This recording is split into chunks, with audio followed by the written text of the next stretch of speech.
So সাবধান। Even আল্লাহ পাক রব্বুল আলামিন, এই যে আপনি ভিডিও দেখেন, দিনের ভিডিও, ইসলামিক ভিডিও, কোনটা লাইক করতেছেন, কোনটা কমেন্ট করতেছেন, শেয়ার করে মানুষের মাঝে দিচ্ছেন, এটারও হিসাব আল্লাহ পাক নেবেন।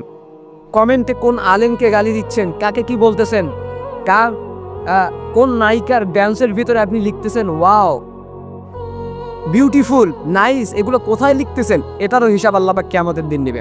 আপনার হাত সেদিন কথা বলতে থাকবে। আল্লাহ পাক রব্বুল আলামিন বলেন যে ভয় করো সেই দিনটাকে যেদিন তোমার জবানকে বন্ধ করে দেওয়া হবে, তোমার হাত পা প্রত্যেকটা অঙ্গ প্রত্যঙ্গ তোমার নামে নালিশ দিতে শুরু করবে।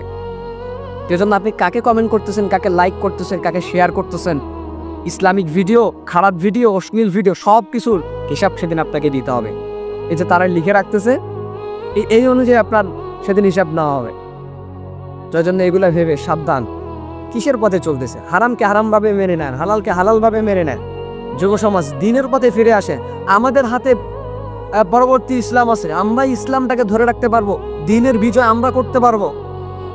মুশরিক, কাফের, বেঈমান এদের হাত থেকে ইসলামটাকে, আমরা এদের হাত থেকে অশ্লীলতাকে রুখে দিয়ে আমরা দিনটাকে ধরে রাখতে পারবো। এজন্য দিনের পথে আসে, ধার্মিক